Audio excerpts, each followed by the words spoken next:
well-rounded guys in the welterweight division, the extreme couture standout. Since dropping down to welterweight, he's had some great success. One loss in particular that stands out, the loss with Paul Daly, where he decided to stand up and trade with Daly, proved to be a huge mistake. But it's looked really good coming back after that with Jacob Volkman, and this is an awesome opportunity tonight against Paulo Thiago. Paulo Thiago, of course, is a very, very tough guy. Paulo's got knockout power in his hands and a really high-level ground game. I would say that Martin Kampmann is the more technical striker, but I would give a power advantage to Paulo Thiago. On the ground, I believe Martin Kampmann is very well-rounded, excellent chokes, but I would give a slight advantage on the ground to Paulo Thiago. We know one thing, and Joe, you said this yesterday at the weigh-ins, this fight has fight of the night potential, and I know you've said it many times, fight of the night potential.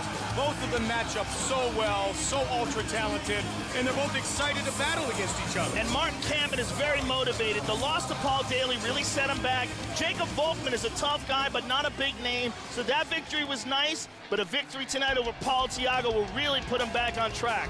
And here he is, Paulo Thiago, 13-1. Another hat stealer. Oh, how dare they?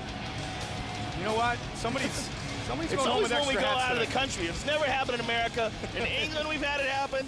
I think it's the same dude stole both hats. They might just, you know what? I think he's 2 for 2.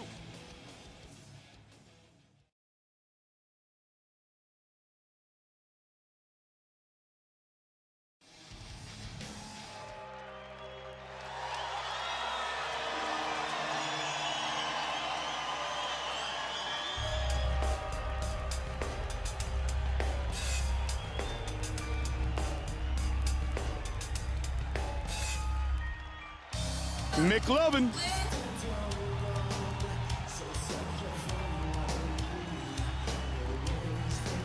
Born in Kentucky, now training at JG's gym, George Gurgel's, in Cincinnati, Ohio. Dustin Hazlett, looking for another submission of the night performance. One thing that's going to come in handy for Dustin Hazlett in this fight, Mike, is that he has been working very, very hard on his striking. He knows that that is the weakest link in his arsenal, and he has worked incredibly hard to try to strengthen that. And that's so important for tonight's fight. He's got to be able to stand with Paul Daly to get his respect. He's got to be able to stand with him to give him question as to what he's going to do to initiate the takedown. There you see his coach, George Gurgel. Hazlett, back-to-back submission of the night performances, Berkman and McCrory. You see those knee sleeves that he has on, Mike? What I like about those is traction, and that's why he's wearing them. I doubt he's got knee problems. I think what it really is that even though he's coming back from knee surgery, I think what that's for is to cling on to his opponent. He's got an excellent guard, and he knows that if he can't shoot and take the guy down, he might shoot and pull guard, and those knee sleeves will come in very handy. Hazlett made it to the UFC before he could legally order a beer.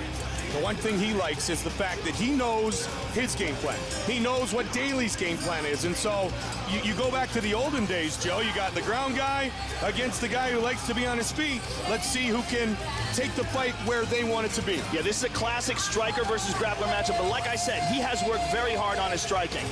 It's just, is it a good decision to try to stand at all with Paul Daly? That's the question. Well, Joe, Dustin Hazlett has said many times that he believes in the path of least resistance. That's his approach to the fight game. We've had fighters inside the octagon before that their ego gets in the way, and they battle a striker, and then they feel like they have to strike back. That should not be the case with Dustin Hazlett, but we'll soon find out. Dustin McLovin Hazlett, Brazilian Jiu-Jitsu black belt, set to take on the dangerous Brit, Semtex Paul Daly. Our tale of the tape for this welterweight fight. Dustin Hazlett.